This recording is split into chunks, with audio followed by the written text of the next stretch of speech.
Welcome, everyone. My name is Dara Ray, and I am the president of Learn, a nonprofit organization here in Boise, formed to provide free quality education on aging and caregiving related issues to the community. And this is one of the sessions in our very first inaugural community education series.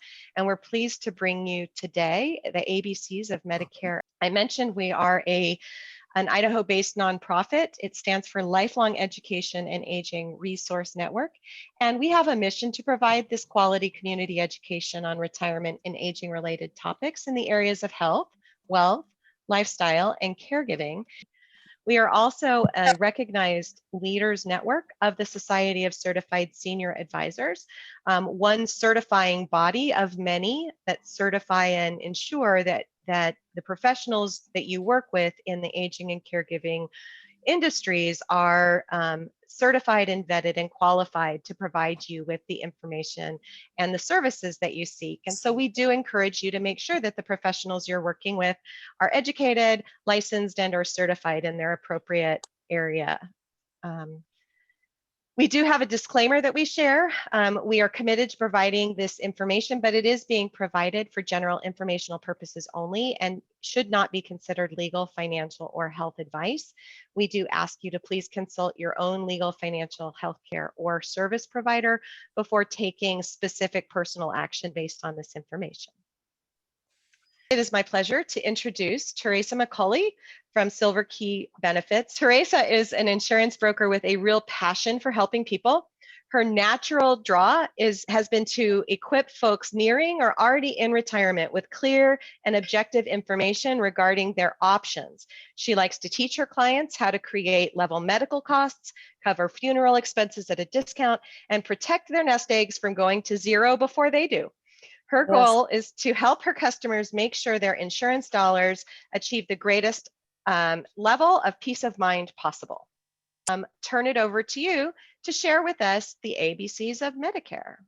Thank you so much. And that was a wonderful bio intro. Thanks, Dara.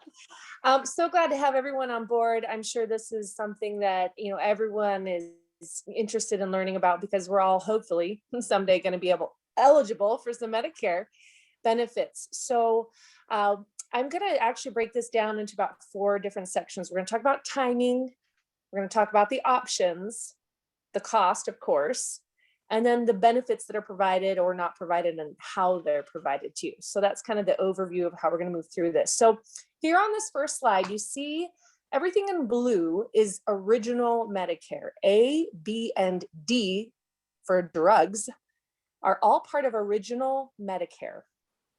And so that's kind of how you can navigate this little slide here. But as you kind of glance at that, I'm going to go through a typical scenario. Everybody is an individual, which is why I really recommend you meet with me or another person that knows what they're doing, because there are always very specific individual things with us that we want to make sure we're addressing. But typically, the timing period, or otherwise known as election periods, there's 3 of them usually that we talk about: initial, open enrollment, and special election period.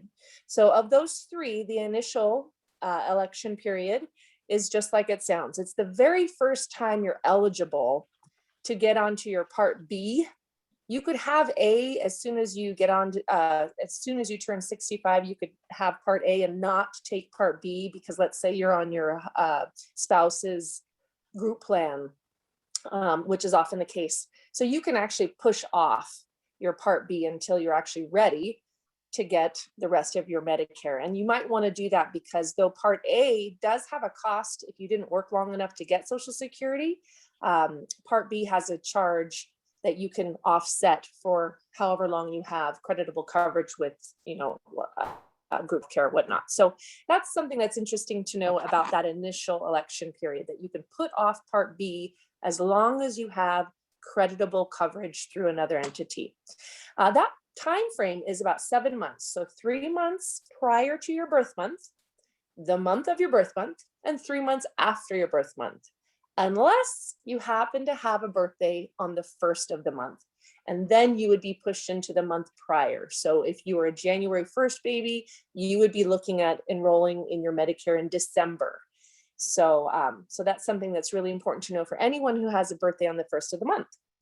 Open enrollment period or election period is that annual enrollment that we can do every year where we look from October 15th through December 7th. And you can look and they'll give you all the information, all the details of the next year's plans. And you can work with someone like myself to help navigate which one works for you. And you can make your decision on that on October 15th. And then on October 30th, change your mind and enroll in something else and even enroll again. As long as you have made your election before December 7th, the last enrollment to get processed will be the one that you are enrolled in after January 1st. All of those plans become effective in the calendar year following. So that gives us a little bit of time to do that overview. And then there is special election periods. And those are for when you have a life-changing event, you move, something happens, then you can make a change mid-year according to your special election period. And so that can be, usually it's about a 60-day window for when you move and when you register your new address that you'd want to take advantage of that special election and get a new plan for wherever you're living currently. So, so that's kind of the timing of Medicare. And then we're looking at the options. So if you look at my slide, you've got Part A, which covers your hospital. And it does have some out-of-pocket costs, but as I said before, as long as you work long enough in Social Security, you're not going to have a charge for your Part A typically. Part B, whenever it is you do decide to get on Part B, if you take Social Security at age 65, Part B election will be automatic unless you opt out. But if you decide not to take Social Security at age 65 and you want to wait and offset and earn that 8%, which I highly recommend if you can, then you'll have a little bit, you'll go ahead and enroll in that Part B when the time is right for you. But that does come with a premium. A monthly premium this year is $148.50. And with Part B Original Medicare, they cover you really, really well, but they leave you with 20% co-insurance. So basically Medicare picks up 80% of your tab after you've paid your $148.50 and you've paid your small $203 annual deductible. And that's actually pretty darn good insurance, if you ask me, compared to what I'm paying for what I get. But the problem with that Part B leaving us with 20% co-insurance, you see the next line, there's no maximum out of pocket. So there's no ceiling on our liability. So you go and get $100,000 surgery on Original Medicare for $148.50 a month, you're going to have to pay $20,000 of that. And that is why we even look at buying any other insurance on top of Original Medicare. A lot of us don't have that extra cash lying around. And if we do, hopefully we're saving it for long-term care. But looking below, you can see, hold on a second, drop my note here. You can see there that the Part C in the pink there, we've got, I see it says option 2, but I'm going to go to there first because Part C, this is we're going A, B, C, makes sense, is an Advantage plan. And those Advantage plans actually encompass all of the Original Medicare parts, A, B, and D, all under one roof. They take over Original Medicare's billing. They do all the billing, and it's all under one roof. And so a lot of people are really familiar with these. They mimic group healthcare quite a bit, where you might get lower premiums on a monthly basis, but then you're going to have out-of-pocket costs as you bump along. So they'll have the co-payments. Maybe every time you go to see your doctor, you'll have a small co-pay for different procedures and whatnot. They'll have different co-pays, and they also have co-insurance. And oftentimes I see that their co-insurance is 20%, just like Original Medicare. But the nice thing about the Advantage plans is I believe there's two really nice benefits about Advantage plans. And one is that you can find plans that enhance the benefits. So original Medicare covers only things that pertain to you're sick and you need health care. It's nothing preventative. We're starting to see some things trickle in, but really it's not about preventative. And so these advantage plans have come along and said, hey, if we can add some preventative benefits, maybe people want to join our plan more. So by golly, we see a lot of competition in the market on these extra benefits. So from year to year, I'll see the trends. This year, the trend is all about dental. So we're seeing much more robust coverage on those extra benefits when it comes to dental and some hearing benefits this year. A couple years ago back, it was all about the gym membership. I don't know if anyone's familiar with that, but that was a really, really very popular extra benefit, which is a preventative, right? It keeps us healthy to go to the gym, and get our teeth checked. Medicare doesn't cover that. These advantage plans have come in and started to sort of fill those little gaps. The other thing that, I really do like about these is that not only do you have those extra benefits, but you have your prescription drug plan kind of tied together. It can be a pro and a con, depending on how you look at it. But oftentimes my clients feel really good and comfortable knowing they just have the one card for both their drug plan and for their healthcare plan. And so those are some really nice benefits about being on those advantage plans. Some things I want you to be really aware of on those plans, however, is that they are networked plans. And I'll get a little bit more into that in a minute, but it's something to be very mindful of. You would have to be very careful what kind of plan, whether it was a PPO or an HMO, and how to navigate those networks. And it's really important to look at these every year, because even if you never change your plan will change on you. And so it really is important to do a review at least every year. So that's a little overview of the advantage plans, and I'll get into the costs here in just a moment. But let's jump over to the green side where it says the Medigap plans. So the Medigap plans are standalone plans that they basically come in and they help you pay that 20% out of pocket that Medicare leaves to you. Those Medigap plans, especially the Plan G, which is the one that we typically see people purchasing, it really makes the most sense for cost-wise, is to get on a Medigap plan. And the Plan G, after meeting that 203 deductible, which is this year's deductible, that plan, your monthly premium or your total annual premium plus that small deductible, that is your out-of-pocket cost for your health care. And there is no maximum out-of-pocket because they don't charge all those little nickels and dimes within the plan. So you're paying a higher premium per month, but then you don't have any out-of-pocket when you go and use your health care. These don't have networks, which is a very, very big benefit. I find that networks are probably the most difficult part of choosing a plan from year to year. And I have had clients, unfortunately, that we're looking at a savings of upwards of over $1,000, let's say, on the cost of their medications. But the new plan with the better cost for meds doesn't have their doctor in the network. And then they're having to decide, do I love my doctor enough to pay $1,000 more for my out-of-pocket costs for my meds? And that's not a place I ever want to be. And I don't really love it when my clients have to make those tough decisions. But that is a big difference between the two sides of the fence. Being able to be on a Medigap plan with no networks can really be beneficial in the overall long-term care and costs. It does not include any of those extra benefits. So on the Medigap side, something that's really easy to remember is if original Medicare didn't pay 1 penny of it, then my Medigap won't pay the rest of it. So that's a really good way to know what will Medigap cover and what won't it cover. Whatever Medicare pays a portion of, your Medigap will pick up the remainder, especially on that Plan G. And then as you see, it's separate from the blue prescription drug plan. And that is because we look at a totally different plan to make sure you're getting the least expensive cost for your meds, but not having to touch your healthcare from year to year.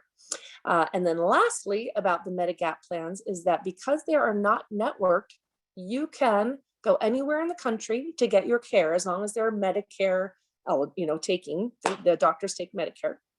And that can be huge when you have a very special need or special situation or issue.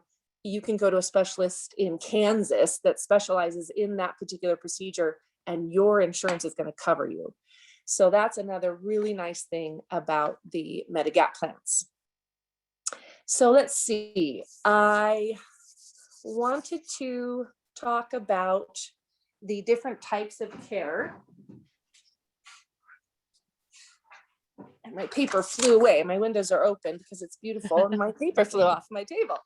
So in looking at the costs, will you go ahead and scroll for me down to the next slide, please, Dara? Thanks. Perfect. So here we see, and usually I break this out like little by little, but you're going to get the whole kit and caboodle at once. But if we broke it out little by little, you've got HMO on the far left and Medigap on the far right. And then in between, we have a PPO and we have a PPO ship. And just to tell you what that PPO ship is, on the Advantage plans, like I said, they have these co-pays, co-insurance, little nickels and dimes. The biggest nickel and dime that they usually have on those Advantage plans are with the hospital stays. Those are where we're seeing the hundreds of dollars per day out of pocket. And so a SHIP stands for Senior Hospital Indemnity Plan. And basically what that is a small standalone plan that we attach to an Advantage plan so that our clients are paying very little premium, but getting really good coverage, especially where it counts on the hospital stays. So on the far left, the HMO is a health maintenance organization. Those are the most restrictive as far as the networks go. And you can see that premiums are often the lowest. We've actually seen premiums that go from zero, can't get lower than zero, on upwards to over $200, depending on which company you go with an HMO. And as you go across towards the Medigap side, the costs typically do also increase. Medigap plans being the most expensive typically. But I do see HMOs out there that are actually more expensive than a Medigap plan for a 65-year-old. So don't be fooled per se, but generally they are more. The PPO being a preferred provider organization, they're very similar, HMO and PPO. The only difference is an HMO has a bullseye and in-network. And if you go out of that bullseye, you have no coverage. A PPO has the same bullseye in-network coverage, great discount. If you go out of the bullseye, you still have a discount. It's just not as good as the bullseye in-network. So those are the differences. PPOs will allow my clients more options as far as who they can go and see. They just know that they might have to pay a little bit more to see their, best buddy that, they've known forever. So that's the difference between the HMO and the PPO as far as networks go. That MOOP, the maximum out of pocket, those are typically highest on the HMO side because they're taking in the least amount of money. They're probably going to give you the most amount of maximum out of pocket.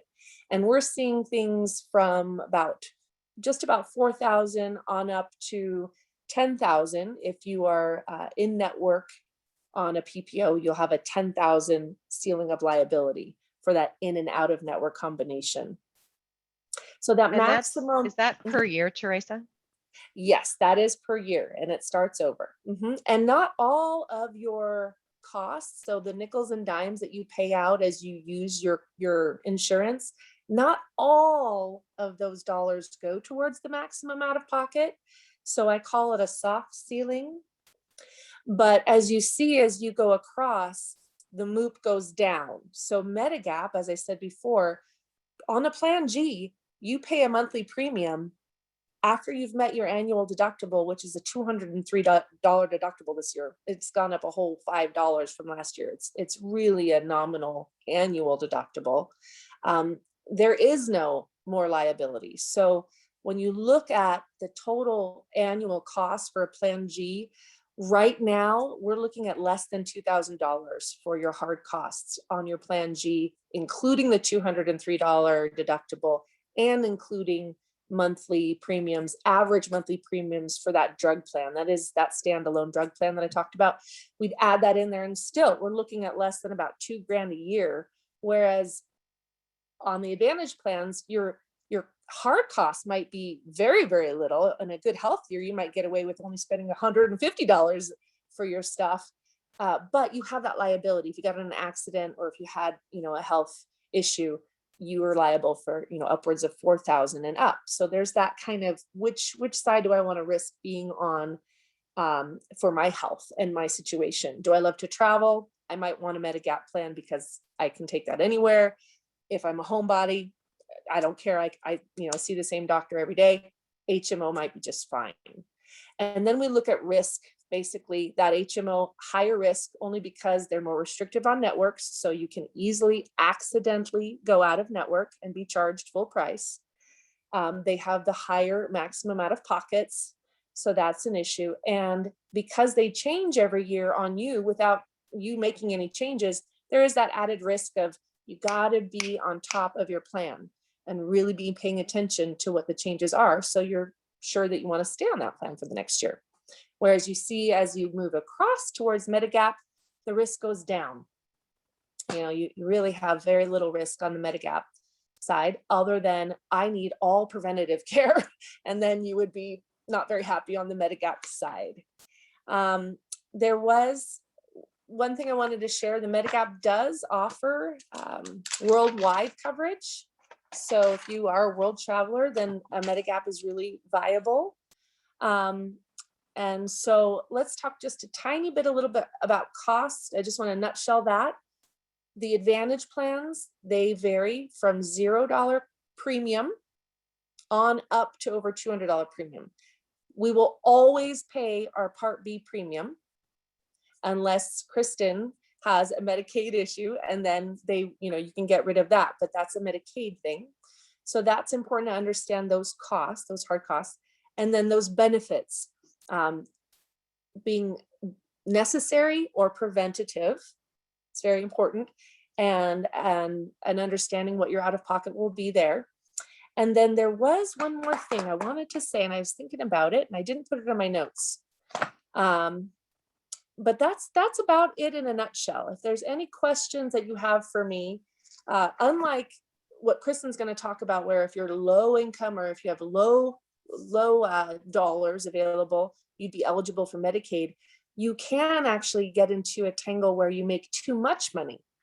And that's called an Irma Bracket. And it's an income-related Medicare adjustment where they will actually charge you more for your Part A and B if you actually make too much in retirement. And so right now, the bracket, just to put it out there for you, is $85,000 or less for an individual income and $170,000 or less as a couple.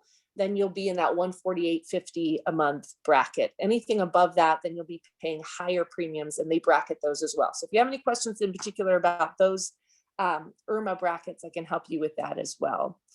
So if there's not any questions for me now, you can certainly email me. I'm sure Dara has my information there that she'll be sending out, if not already out there.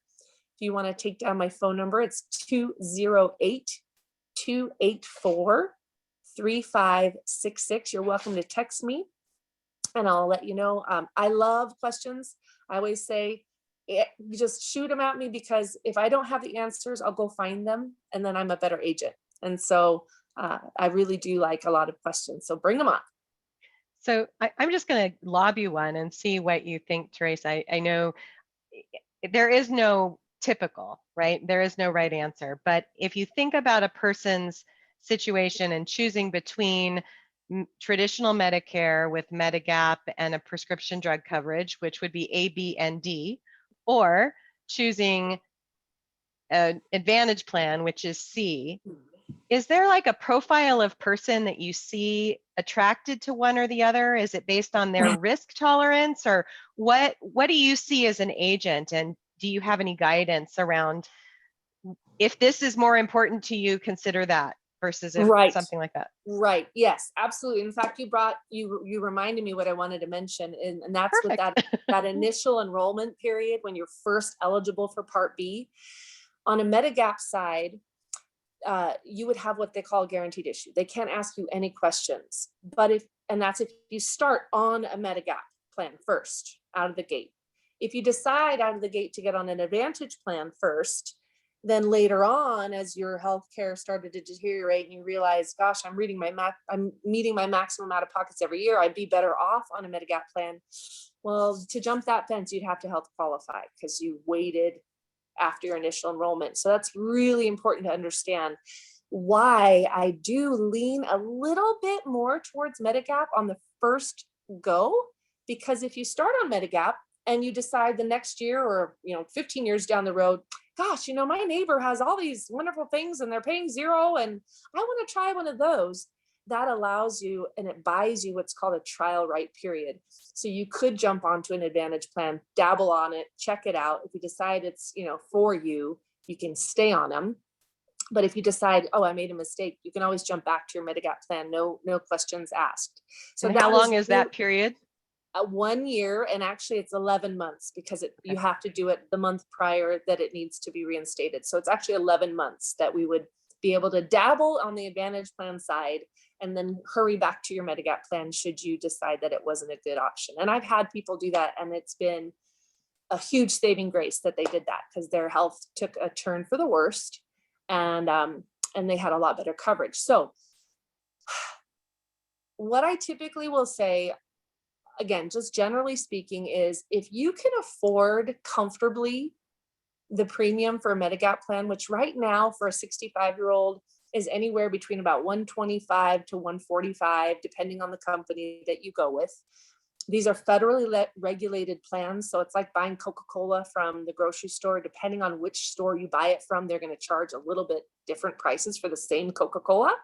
Same exact thing with the Medigap plan. So that's, that range of $125 to $145 a month, plus the prescription drug plan, which right now ranges from $750, on up, depending on what kind of crazy meds you're on. $7.50. $7.50 is the lowest premium prescription drug plan out there. That standalone drug plan. Yeah. So I will say really point blank, if you can comfortably afford the premiums on a plan G, why wouldn't you go with a plan G? Because when you really need your insurance, it's going to pay really well. Yeah. So it's worth the premium if you can afford it. And that's right out of the gate. For people who are really on the fence and they can kind of afford it, I still encourage them to start on the Medigap side because it buys them that trial right period to check out both sides and not worry about their health being an issue, a kick out issue. And then for Advantage plans, of course, everything comes from a budget. I understand that. I mean, you can't make money grow when you're retired at that point. It's very difficult to create more income. Unless you speak to me. But with the Advantage plan sides, I can't beat zero. And it does have a lot of extra benefits, which really helps supplement people's income. If they're not spending $1,000 on their dental or, their new glasses or their gym membership, those little things really can help on a monthly budget. And so, if I'm looking at someone that's really having a tough time making ends meet, but they don't qualify for Medicaid, that is what those Advantage plans are for. That's really what they're intended for. So that's in a nutshell how I'd mitigate those.